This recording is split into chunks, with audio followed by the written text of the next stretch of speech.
бинандагони азиз, нашри навбатии барномаи сайёҳат ва солимӣ аст аз телевизиони сайёҳӣ ва ҳунарҳои мардумӣ манзуратон. айни ҳол мо қарор дорем дар яке аз шаҳрҳои зебоманзару тарихии вилояти суғд, шаҳри Исфара, ва мехоҳем ин лаҳза аз имконияту шароитҳои муҳайёгардидаи сайёҳату солимгардонӣ ва табобатии осоишгоҳи овозадори шаҳри Исфара, осоишгоҳи Зумрад барои шумо маълумот диҳем. Моро тӯли барнома ҳамроҳ бошед.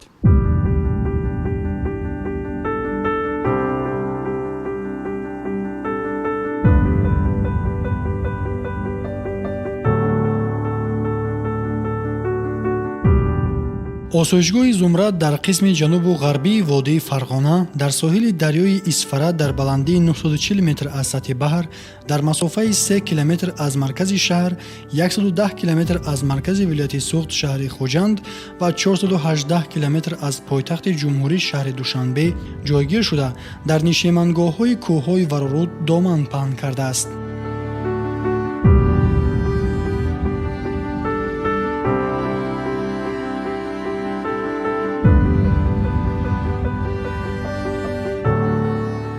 бинандагони азиз, ногуфта намонад ки дар рафти барнома моро Муқтадир Ҷураев роҳбаладӣ мекунанд.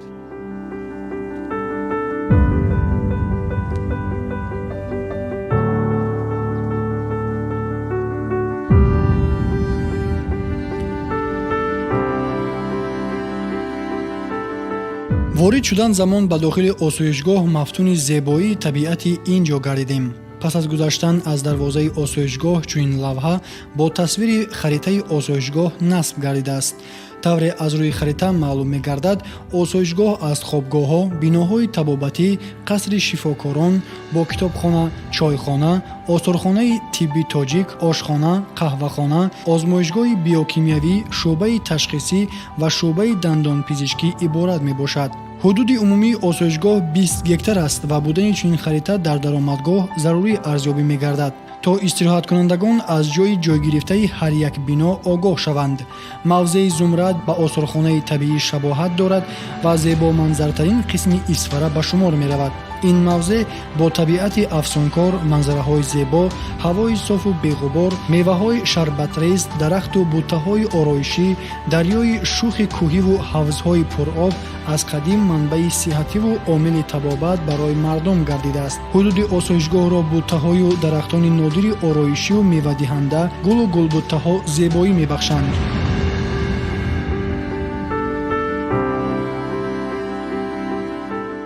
яке аз инфраструктураҳои асосие ки диққати сайёҳони дохиливу хориҷиро ба худ ҷалб менамояд, ин осоишгоҳи номдори Зумрад мебошад. дар ин ҷо албатта ки гулу буттаҳо ҳатто аз хориҷи кишвар оварда дар ин ҷо шинонда парвариш доранд ва умуман гирем агар гирду атроф умуман дохили осоишгоҳи Зумрад як табиати хуб дорад. иқлими хуби ҳамин осоишгоҳи Зумрад сабаб гаштааст ки рӯз аз рӯз шумораи истироҳаткунандагон зиёд гардида омада дар ин ҷо ҳам табобати худ ва ҳам албатта ки аз мавзеъҳои хуб дидан менамоянду истироҳат мекунанд. алал хусус дар паёми асосгузори сулҳу ваҳдати миллӣ, пешвои миллат, президенти ҷумҳурии Тоҷикистон ҷаноби олӣ муҳтарам Эмомалӣ Раҳмон дар паёмашон махсусан қайд намуданд дар бораи сайёҳии кӯҳнавардӣ ва сайёҳии табобатӣ. имрӯзҳо мо ҳамин паёми пешвои муаззами миллатро як раҳнамои худ қарор дода, имрӯз мо барои боз ҳам рушд додани сайёҳии табобатӣ ва кӯҳнавардӣ мо масъулон корбарӣ дорем.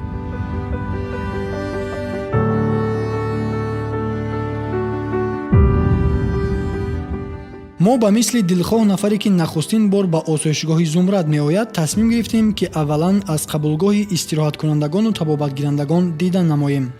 ин ҷо шуморо дар асоси шиноснома ба қайд гирифта, пеш аз ҳама ҳуҷраатонро дар бинои хобгоҳ муайян мекунанд. бояд гуфт ки осоишгоҳи Зумрад дорои 3 хобгоҳ бо 500 ҷой буда, шароитҳо дар онҳо ба таври хуб ба роҳ монда шудааст. лозим ба таъкид аст ки ин биноҳо қариб 50 сол буз дар хидмати мардуманду тарзи сохту меъмории онҳо аллакай ба талаботи давр ҷавобгӯй нестанд. Бинобар ин таи чанд соли охир аст ки дар ҳудуди осоишгоҳ якчанд биноҳои замонавии баландошона дар ҳоли бунёд қарор доранд. мо барои аз наздик ошноӣ пайдо кардан бо шароити хобгоҳҳои осоишгоҳ вориди яке аз ҳуҷраҳои он шудем.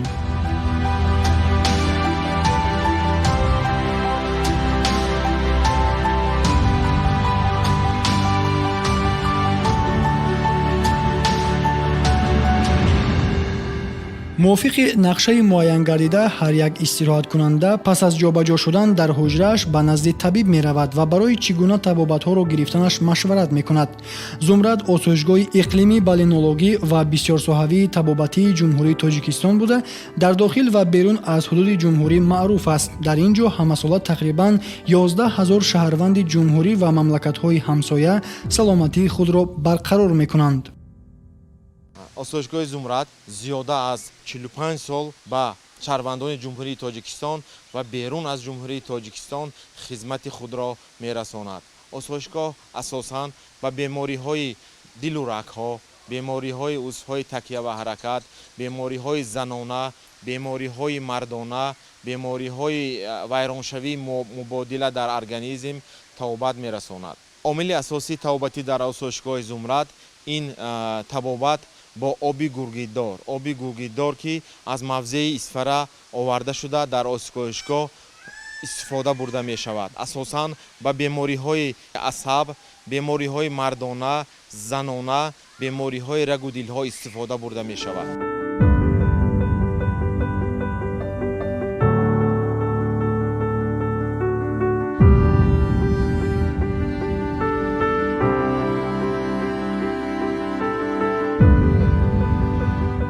оби маъданноки гидросулфидӣ дар осоишгоҳ барои табобати бемориҳои дилу рагҳо, асаб, узвҳои ҳозимаву ҳаракат, пӯст ва ғайраҳо бо муваффақият истифода мешавад.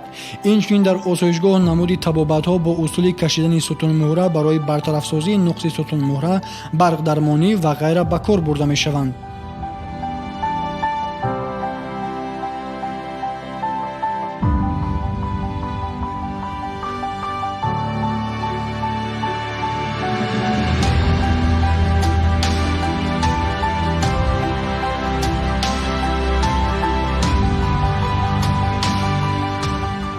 дар фитоозмоишгоҳи осоишгоҳ дамобаю ҷӯшоба, марҳам, қиёма, шарбат ва доруҳои гуногун аз гулу гиёҳҳои табиӣ тайёр карда мешаванд, ки бештарашон аз ҳудуди шаҳри Исфара ҷамъоварӣ шудаанд.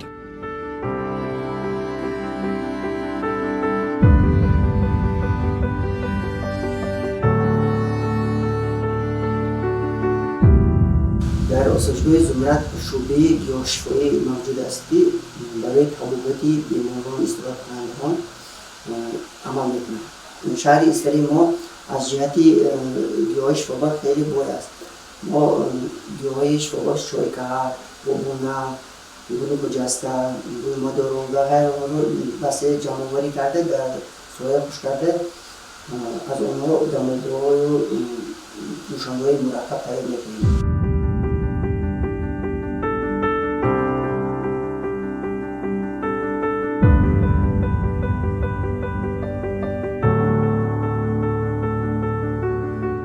пас аз тамошои гӯшаи гиёҳдармонӣ мо роҳ ҷониби ошхонаи осоишгоҳ гирифтем, зеро аллакай вақти хӯроки нисфирӯзӣ шуда буд. ошхона дар ду ошёна бо тарзу усули нави меъморӣ ва барҳаво сохта шуда дар як вақт метавонад ба зиёда аз 500 нафар хизмат расонад. дар ин ҷо ба истироҳаткунандагон 3 вақт таомҳои гарму лазиз ва ҳар гуна хӯришҳои дигари парҳезӣ омода шуда пешкаш мегардад. дар назди роҳравӣ ба ошхона баранда чунин мағозаҳои хурд барои дастрасӣ ба молу ашёи аввал аз ҷумла хушкмева мавҷуд аст ки аз он истироҳаткунандагону табобатгирандагон ба таври васеъ истифода мебаранд.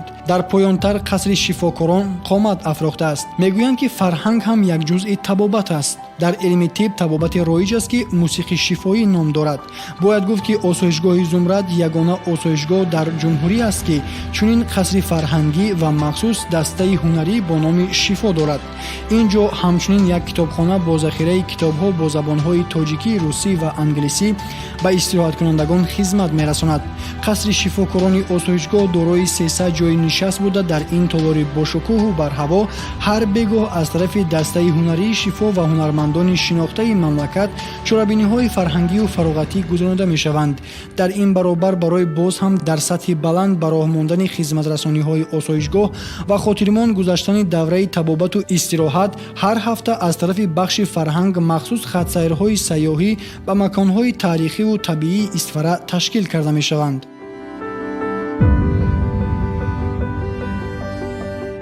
дар осоишгоҳи Зумрад яке аз самтҳои асосие ки барои истироҳаткунандагон хеле муҳим аст, ин бахши фарҳанг ва сайёҳӣ мебошад.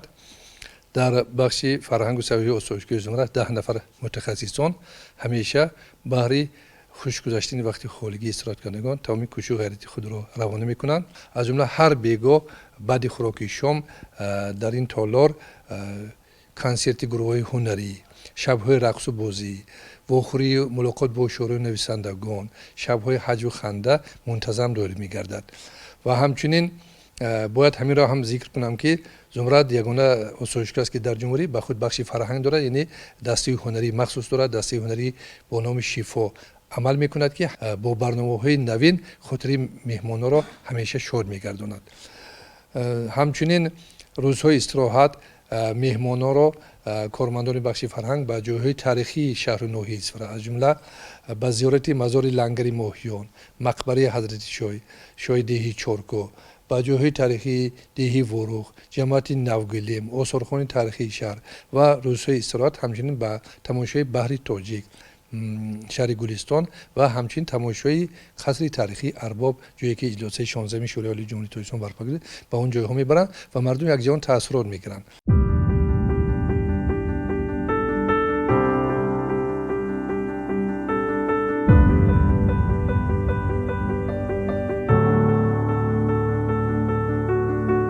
тавре маълум мегардад ба истироҳаткунандагон сатҳу сифати хизматрасонӣ, раванди табобат, шабҳои консертӣ ва хатсайрҳои сайёҳӣ писанд омада. инчунин ҳангоми бозгашт ба дигар шиносу хешу ёру дӯстонашон низ омадан ба осоишгоҳи Зумрадро тавсия медиҳанд.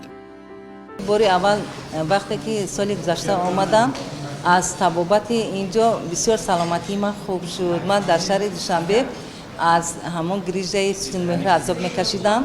дар назди чандин духтурҳо рафтам барои муолиҷа, ягон вай мусбат намедод. бинобар ин рӯзе ба ман шахсе гуфт ки дар осоишгоҳи Зумрад агар шумо равед барои табобати ин беморӣ, албатта дар он ҷо шароит муҳайё аст. 3 вақт ба ҳамон беморон яъне хӯрок медиҳанд, ғазо медиҳанд, яъне пагоҳӣ, абеҳӣ, бегоҳӣ. хӯрокашон бисёр хӯроки нағз аст, ба ҳамон бемориҳо мувофиқат мекунад. инчунин дар ин ҷо духтурҳои кор мекунанд, фаъолият мекунанд ки аввал ба назди духтур медаред, бемориятонро мегӯед ва онҳо аз рӯи он ба шумо дар куҷо бемор бояд табобат гирад мефармоянд. ба соли гузашта баъд аз табобати 12 рӯза ман худамро хеле хуб ҳис кардам, саломатиам беҳтар шуд. баъд аз он 1 сол аз мобайн гузашт ки аз ҳамон бемории сунмӯҳра ман азият намекашидам ва ин фаъолиятро, яъне фаъолияти ҳамон осоишгоҳи Зумрадро ба хоҳари худам, ба ҳамон хешовандони худам вақте ки нақл мекардам, онҳо имсол бо ман ҳамроҳӣ шуданд. ҳамин 3 нафаре ки дар ин ҷо нишастанд ҳамроҳи ман барои табобат омаданд. онҳо низ аз ҳамон яъне табобати ин осоишгоҳ хеле хурсанд мебошанд. табиаташ хеле форам аст, табиаташ салхин аст. вақте ки дохили боғ медаред, фикр мекунед ки давни биҳишт даромадаед. яъне аз меваҳои ширини ин ҷо беморон лаззат мебаранд.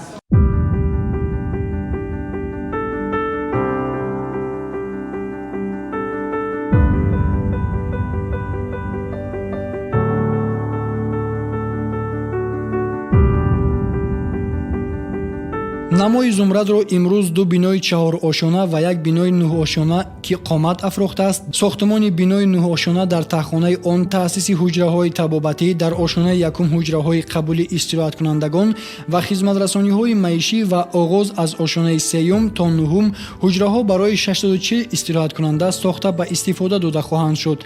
ҳарчанд бинои кунунии якуми осоишгоҳ эҳтиёҷ ба таъмир дорад, аммо маъмурият наметавонанд бо сабаби зиёд будани муштариён ба фароғати истироҳаткунандагон халал расонанд. бинобар он, баъди ба истифода додани бинои нави нӯҳошона, биноҳои дигар аз таъмири замонавӣ бароварда хоҳанд шуд. ҳамчунин дар ҳудуди осоишгоҳ сохтмони ҳафзи шиноварӣ ва амфитеатр дар назар дошта шудааст, ки дар ояндаи наздик ба истифода дода хоҳанд шуд. зимни тамошои биноҳои баландошонаи навсохти осоишгоҳ назарамон ба чойхонаи Сино афтод. чойхонаи Сино на фақат аз байни биноҳои зебои осоишгоҳ, балки дар тамоми водии Фарғона низ яке аз дурдонаҳои бебаҳо ва нақшаи меъморӣ, кандакорӣ ва наққошӣ аст.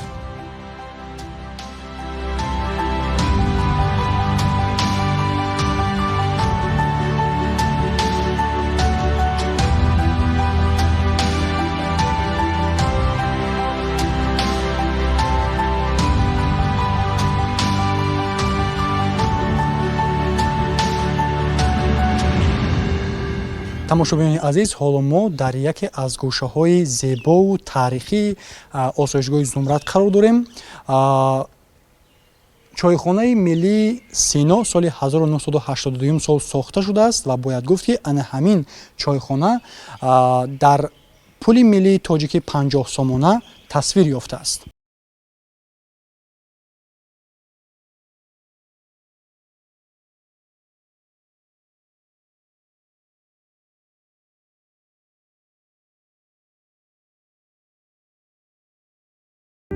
дар ҳақиқат пули миллӣ, ки ҳамчун муқаддасоти миллӣ дониста мешавад, дар баробари дар муомилот будан, инчунин барои муаррифии имкониятҳои таърихӣ ва тамошобоби мамлакат заминаҳои мусоидро фароҳам меорад. зеро дар паси намунаи пулҳои миллӣ чанде аз маконҳои ҷолиби сайёҳии мамлакат тасвир ёфтанд. дар баробари ташкили шабҳои фарҳангӣ фароғатӣ дар қасри шифокорон, инчунин барои истироҳати хуши табобатгирандагон, боғ ороёфта бо гулҳои рангорангу дарахтони сояафкану мевадиҳанда, гармхона, суҳбаткардаҳои замонавӣ, фаввораҳои зебо, ҷойҳои махсус барои тамошои товусҳо, толори варзишӣ, ҳавзи моҳиён ва дигар иншооти ёрирасон барои истироҳати хуши муолиҷагирандагон истифода бурда мешавад. вобаста ба ин боиси таъкид аст, ки сайёҳати табобатӣ ё худ солимгардонӣ ҷузъи муҳими сайёҳии ҷаҳониро ташкил дода, имрӯз ба он нафарони зиёде таваҷҷӯҳ зоҳир менамоянд. дар ин самт иқтидори табиии мамлакат имконият медиҳад, ки дар манотиқи мухталифи мамлакат инфраструктури вобастаи соҳа бунёд шуда, сайёҳони зиёдро ба табобат фаро гирад ва дар ин замина осоишгоҳҳои табобатию дармонӣ ба монанди Зумрад, ки дар шаҳру ноҳияҳои гуногун ва аз лиҳози табиат бои ҷумҳуриямон воқеъ гардидааст, ба рушду инкишофи соҳаҳои сайёҳат ва солимии мамлакат мусоидат менамояд.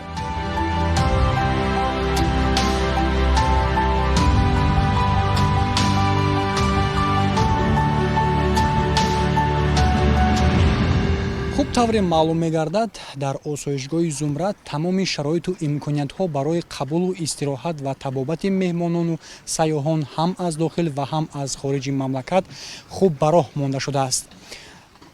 инҷо бошад, бинандагони азиз, мерасем ба поёни нашри навбатии барномаи сайёҳат ва солимӣ. бо умеди саломативу сарбаландӣ ва саодатмандии шумо, бинандагони азиз, то барномаҳои оянда, хайр.